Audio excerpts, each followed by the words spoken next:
नमस्कार विद्यार्थियों। मैं मनीष कुमार शर्मा और फिर से आपके लिए एक नया वीडियो लेकर आया हूँ। तो विद्यार्थियों, हम जो क्लास 7th की सामाजिक की बुक है उसके अंतर्गत भूगोल वाला पार्ट हमने शुरू कर रखा है। उस भूगोल वाले पार्ट के अंतर्गत हमने अब तक 3 चैप्टर कंप्लीट कर लिए हैं और चैप्टर नंबर जो 4 है वायु वाला, उसका हमने पार्ट 1 पढ़ लिया है। और उसमें हमने जो पढ़ा था वायुमंडल की जो संरचना है, परतों के बारे में, जैसे कि कौन से सबसे स्थल के पास में है, कौन से में वायुयान उड़ते हैं, उसके बारे में हम चर्चा कर चुके हैं कि कौन सी परत कहाँ पाई जाती है, कितनी मीटर की ऊंचाई पर, जैसे कि क्षोभ मंडल है, समताप मंडल है, मध्य मंडल है और ब्रह्मंडल है, बहिर्मंडल है। इनके बारे में हम बात कर चुके हैं। तो विद्यार्थियों, आज की श्रृंखला में जो बात करने वाले हैं, मौसम और जलवायु के बारे में हम चर्चा करने वाले हैं कि मौसम और जलवायु क्या होते हैं, मौसम क्या होता है और जलवायु क्या होती है। तो देखो विद्यार्थी, ध्यान से सुनना कि मौसम जो होता है एक तरीके से अल्पावधि है। मौसम का कोई पता नहीं है, मौसम कभी भी चेंज हो जाता है। और जो जलवायु है वो एक लंबी अवधि होती है, दीर्घावधि होती है। ये छोटा सा याद रखना कि मौसम अल्पावधि है और जलवायु जो है वो दीर्घावधि है। देखिए, मौसम के बारे में थोड़ा सा पढ़ लेते हैं। क्या आज वर्षा होगी? क्या आज दिन साफ होगा? धूप निकलेगी? और कितनी ही बार हमने क्रिकेट प्रेमियों प्रेमियों के मुंह से एक दिवसीय मैच पर अनुमान लगाते सुना है कि यदि हम कल्पना करें कि हमारा शरीर एक रेडियो है और मस्तिष्क उसके स्पीकर है, तो वो मौसम है जो इसके नियंत्रण बटनों से छेड़छाड़ करता है। मौसम में वायुमंडल की प्रत्येक घंटे दिन प्रतिदिन की स्थिति होती है। देखिए, आपने देखा होगा कभी मौसम सुबह सुबह कितना बारिश हो जाती है, सुबह पहले दिन में साफ हो जाता है, शाम को फिर खराब हो जाता है। कई बार सुबह पहले अच्छा रहता है और शाम को खराब हो जाता है। तो मौसम मतलब एक अल्पावधि है, ये कभी भी बदल जाता है। आर्द्र एवं गर्म मौसम किसी को भी चिड़चिड़ा बना सकता है। अच्छा हवादार मौसम हमें आनंद देता है और हम घूमने की योजना बना सकते हैं। मौसम नाटकीय रूप से दिन प्रतिदिन बदलता रहता है, किंतु दीर्घकाल में किसी स्थान का औसत मौसम उस स्थान की जलवायु बताता है। तो आपको ध्यान रखना है कि जलवायु किसे कहते हैं। मैंने आपको बता भी दिया पहले कि दीर्घकाल में किसी स्थान का औसत समय मौसम उस स्थान की किसको बताएगा? जलवायु का। ठीक है। और मौसम दिन प्रतिदिन बदलता रहता है। अब देखिए, तापमान की बात करते हैं कि आप प्रतिदिन जिस तापमान का अनुभव करते हैं वो वायुमंडल का तापमान होता है। और वायु में मौजूद तथा ताप और शीतलता के परिमाण को ही हम क्या कहते हैं? तापमान कहते हैं। देखिए, अंडरलाइन कर रहा हूँ, उसको कॉपी में नोट करना। वायु में मौजूद ताप व शीतलता के परिमाण को ही हम क्या कहते हैं? तापमान कहते हैं। वायुमंडल का तापमान केवल दिन और रात में ही नहीं बदलता, बल्कि ऋतुओं के अनुसार बदलता है। आपने देखा होगा जैसे कि शीत ऋतु है, ग्रीष्म ऋतु है, शरद ऋतु है। तो जैसे ग्रीष्म ऋतु आएगी तापमान ज़्यादा हो जाएगा, और शीत ऋतु आएगी तापमान कम हो जाएगा। बल्कि ऋतुओं के अनुसार बदलता है। शीत ऋतु की अपेक्षा ग्रीष्म ऋतु में ज़्यादा गर्म होती है। आपतन एक महत्वपूर्ण कारक है जो तापमान के लिए वितरण को प्रभावित करता है। सूर्य से आने वाली वह ऊर्जा जिसे पृथ्वी रोक लेती है, इसको क्या कहलाता है? आपतन। ध्यान रखना, इसको मैं अंडरलाइन कर रहा हूं।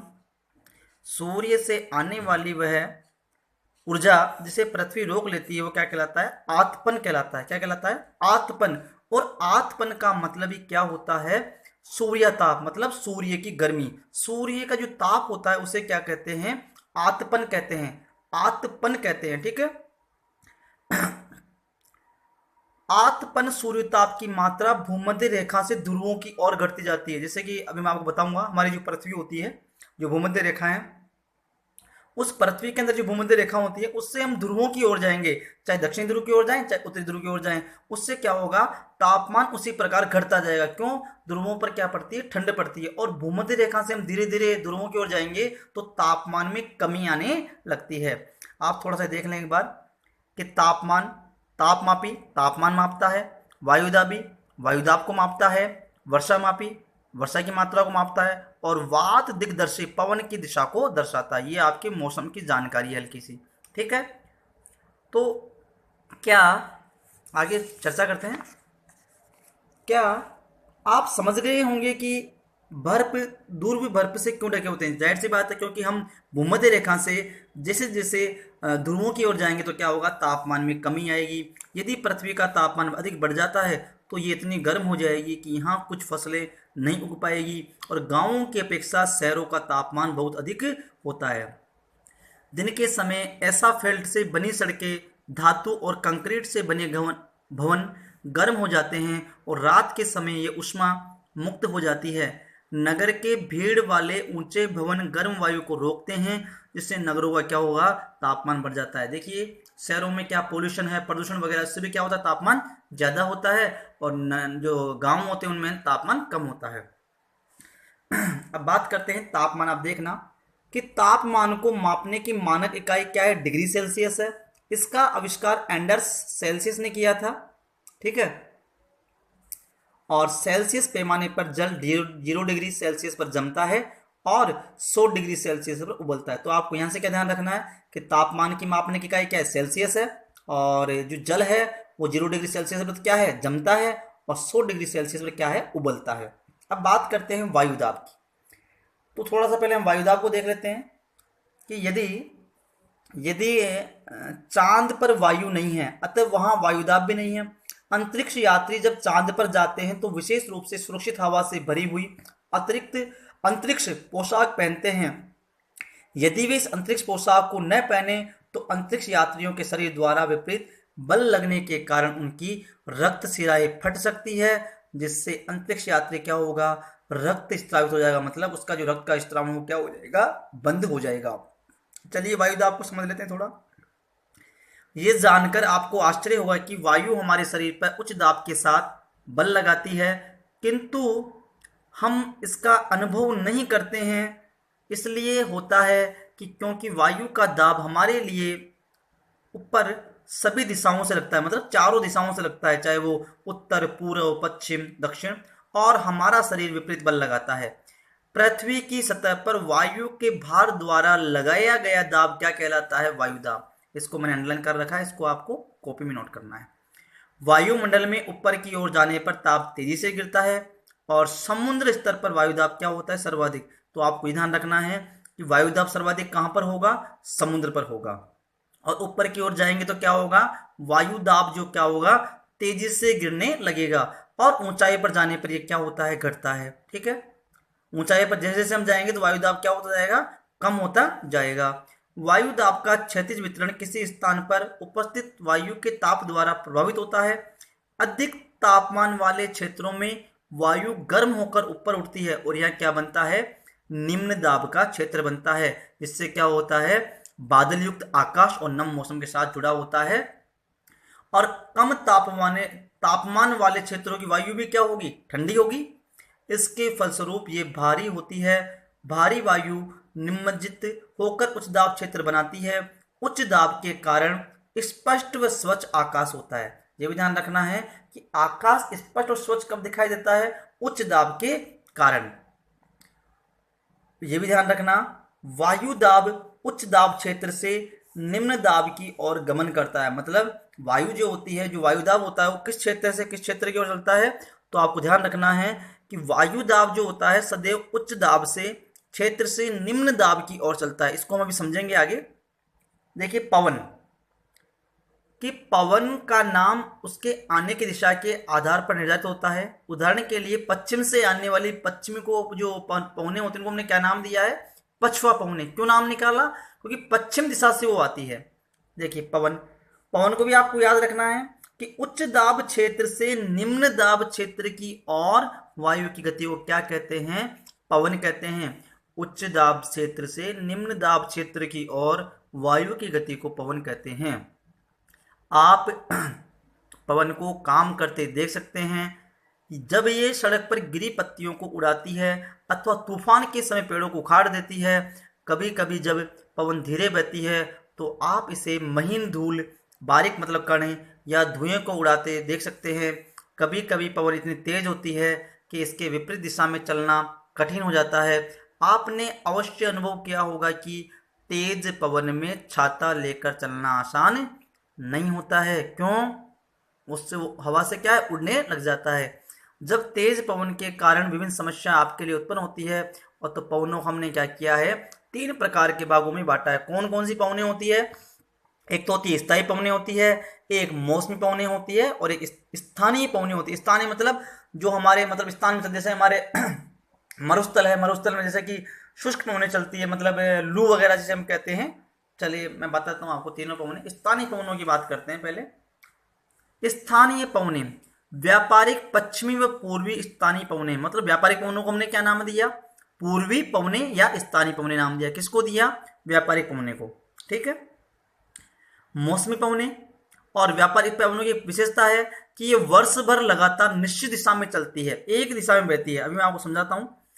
मौसमी पवनें, ये पवनें विभिन्न ऋतुओं के अनुसार अपनी दिशा बदलती है। भारत में मानसूनी पवनें, मतलब नाम से पता लग रहा है मौसमी, मतलब मौसम के अनुसार अपनी दिशा को बदल लेती है। स्थानीय पवन, ये पवनें किसी छोटे क्षेत्र में वर्ष या दिन के किसी विशेष समय में चलती है। उदाहरण के लिए स्थल व समुद्री समीर, मतलब स्थल से समुद्र की ओर। क्या आपको भारत के उत्तर क्षेत्र की गर्म व शुष्क स्थानीय पवन याद है? इसको क्या नाम दिया है? लू याद। ठीक है। अब थोड़ा आप इसको देखें। देखिए ये जो बीच वाली रेखा है ये तो हमारी हो गई भूमध्य रेखा 0 डिग्री। इसके उत्तर में हो गई कर्क रेखा, दक्षिण में हो गई मकर रेखा 23.5 डिग्री। फिर उत्तर में 30 डिग्री पे देखा गया उपोष्ण उच्च दाब अक्षांश, और नीचे की तरफ भी 30 डिग्री उपोष्ण उच्च दाब अक्षांश। फिर है सनातन पछुआ पवनी, मतलब पश्चिमी की ओर बहने वाली। फिर ध्रुवीय पवनी, ध्रुवों के पास में, ध्रुवों के पास क्या होता है? उच्च दाब होता है। अभी बताया था मैंने, देखो उच्च दाब ध्रुवों के पास है यहाँ भी। तो ये जो पवनें हैं ये कैसे चल रही है? उच्च दाब से निम्न दाब की ओर चल रही है। कैसे चल रही है? उच्च दाब से निम्न दाब की ओर। देखिए उत्तरी पूर्वी व्यापारिक पवनें कैसे चल रही है कि व्यापारिक पवनें क्या है? पूर्वी पवनें स्थानीय पवनें, जैसे ये पूर्व से आती है इधर, है ना। ये देखो पूर्व दिशा से आ रही है ऐसे, ये पूर्व दिशा हो गई आपकी। ये देखो ये पूर्व, ये उत्तर हो, ये नीचे दक्षिण हो गया, उत्तर हो गया। ये वाला पूर्व हो गया, ठीक है। ये वाला पश्चिम हो गया। तो ये वाला भाग जो उत्तर पूर्व कहलाएगा, ये दक्षिण पूर्व कहलाएगा, ये दक्षिण पश्चिम कहलाएगा, और ये उत्तर पश्चिम कहलाएगा। ठीक है। अब ये भूमध्य रेखीय निम्न दाब करण ने क्या नाम दिया है? एक याद रखना, डोलड्रम। क्या नाम दिया है? डोलड्रम दिया है। और ये कर्क रेखा से इसे चल रही है, मतलब दक्षिण पश्चिम से चल रही है इधर, दक्षिणी पूर्वी व्यापारिक पवनें। देखो दक्षिणी पूर्वी व्यापारिक पवनें। ठीक है भाई। ये दक्षिणी हिस्सा आ गया, और ये क्या आ गया? पूर्वी हिस्सा आ गया। और ये चल रही है, ये ध्रुवीय पवनें ऐसे चल रही है। ठीक है। तो आपको सबसे पहले क्या होना चाहिए? दिशाओं का ज्ञान होना चाहिए। मतलब इनको हम जो नाम दे सकते हैं वो कह सकते हैं वायु दाब की पेटियां। तो भूमध्य रेखा निम्न दाब डोलड्रम हो गया, उत्तरी पूर्वी पवनी हो गई। ये भूमध्य रेखा से ऊपर वाला भाग तो क्या हो गया? उत्तरी गोलार्ध, और नीचे वाला भाग क्या हो गया? दक्षिणी गोलार्ध हो गया। ठीक है। तो आपको सिर्फ ये 3 याद रखने, तीनों के नाम याद रखने हैं। अब चक्रवात है जो प्राकृतिक आवेश है कि, चलिए थोड़ा सा बता देता हूँ मैं आपको। चक्रवात, इसको ज़्यादा नहीं मैं स्पीड ले चल रहा हूँ। भारत के पूर्वी समुद्री तट पर ओडिशा में बंगाल की खाड़ी में उठने वाले चक्रवातों का खतरा बना रहता है। 17 से 18 अक्टूबर 1999 को राज्य के 5 जिलों में चक्रवात आया था। 29 अक्टूबर 1999 को एक अन्य महाचक्रवात आया जिसने राज्य के बड़े भाग में तबाही मचा दी। मुख्य पवन का वेग, वर्षा, ज्वारीय पर्तकों से हानियां हुई। 260 किमी प्रति घंटे तक के वेग वाली पवन 36 घंटे से भी ज्यादा समय तक चलती रही। तीव्र वेग वाली इस पवन ने पेड़ों को उखाड़ दिया, कच्चे घरों को नष्ट कर दिया, अनेक औद्योगिक भवनों और अनेक घरों की छतें उड़ गई। विद्युत आपूर्ति, टेलीफोन लाइनें पूरी तरह से कट गई। चक्रवात के फलस्वरूप अन्य लगातार दिनों तक 3 दिनों तक बारिश होती रही। इस वर्षा के कारण ओडिशा की प्रमुख नदियों में बाढ़ आ गई। चक्रवाती पवनों के कारण उठी ज्वारीय तरंगे स्थल पर 20 किलोमीटर तक आ गई और फलस्वरूप तटीय क्षेत्रों में भयानक तबाही हुई। अचानक से 7 से 10 मीटर ऊंची ज्वारीय तरंगे आ गई, जिसके कारण तैयार खड़ी धान की फसल, मतलब चावल की फसल पूरी तरह से क्या हो गई? नष्ट हो गई। ये आप देखो चक्रवात द्वारा विनाश जो होता है ऐसे आता है चक्रवात। चलिए आगे की ओर हम बात करते हैं। और 25 अक्टूबर 1999 को जो हुआ था पूर्वी पोर्ट ब्लेयर, पोर्ट ब्लेयर हम कह सकते हैं जैसे कि जो अंडमान निकोबार है, अंडमान निकोबार की जो राजधानी है उसको हम पोर्ट ब्लेयर के नाम से जानते हैं। कि जो पोर्ट ब्लेयर के निकट आपने सुना होगा, थाईलैंड का नाम सुना होगा। थाईलैंड की जो खाड़ी है, थाईलैंड की खाड़ी में जो अवदाब के कारण या चक्रवात उत्पन्न हुआ है वो धीरे धीरे क्या हुआ है? उत्तरी पश्चिमी दिशा में बढ़ा था। गहन होकर इसे महा चक्रवात का रूप धारण कर लिया और 29 अक्टूबर को सुबह 10:30 बजे ओडिशा के इरेसामा और बालीकुडा के बीच क्षेत्रों को प्रभावित किया। इस महाचक्रवात ने भुवनेश्वर, कटक और 28 तटीय नगरों सहित ओडिशा के पूरे तट को बर्बाद कर दिया और इससे लगभग 130 लाख लोग प्रभावित हुए। बहुत बड़ी संख्या में पशुओं की मौत हो गई। धान, सब्जियां, फलों की खड़ी फसलें भारी नुकसान हुआ। ज्वारीय प्रोत्कर्ष से उत्पन्न हुई लवणता के कारण कृषि योग्य विशाल भू क्षेत्र अनुपजाऊ हो गए। साल, सागवान, बांस के बागान वाले विशाल भू क्षेत्र नष्ट हो गए। पारादीप मतलब उड़ीसा में है, कोणार्क भी उड़ीसा में है, के बीच स्थित मैंग्रोव के जंगल भी क्या हो गए, लुप्त हो गए। अब बात करते हैं आर्द्रता की। आर्द्रता क्या होती है? देखिए, जब जल पृथ्वी का विभिन्न जलाशयों से वाष्पित होता है तो यह जलवाष्प बन जाता है। और इसको आप समझ लें, आर्द्रता क्या होती है। वायु में किसी भी समय जलवाष्प की मात्रा को क्या कहते हैं? आर्द्रता कहते हैं। जब वायु में जलवाष्प की मात्रा अत्यधिक होती है तो उसे हम आर्द्र दिन कहते हैं।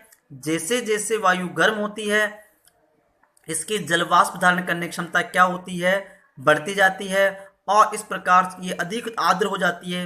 आर्द्र दिन में कपड़े सूखने में काफी समय लगता है। क्यों? इनमें नमी रहती है और हमारे शरीर से पसीना आसानी से सूखता है और हम असहज महसूस करते हैं।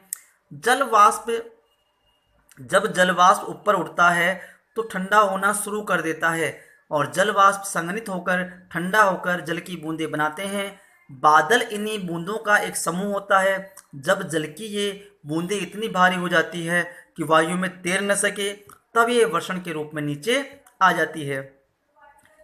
आकाश में उड़ते हुए जेट हवाई जहाज अपने पीछे सफेद पथ चिन्ह छोड़ते हैं। इसके चिन्हों से निकली नमी संघनित मतलब हवा में उड़ जाती है। वायु के गतिमान न रहने की स्थिति में ये संघनित नमी कुछ देर तक पथ के रूप में दिखाई देती है। पृथ्वी पर जल के रूप में गिरने वाला वर्षण क्या कहलाता है? वर्षा कहलाता है। कि पृथ्वी के पर जल के रूप में गिरने वाला वर्षण वर्षा कहलाता है। ज़्यादातर भौम जल वर्षा जल से प्राप्त होती है। पौधे जल संरक्षण में मदद करते हैं। जब पहाड़ी पार्श्वों से पेड़ काटे जाते हैं वर्षा जल अनावृत पहाड़ों से नीचे मतलब लगातार नीचे बहता है और निचले इलाकों में बाढ़ का कारण बनता है। क्रियाविधि के आधार पर वर्षा के प्रकार होते हैं। कौन कौन से?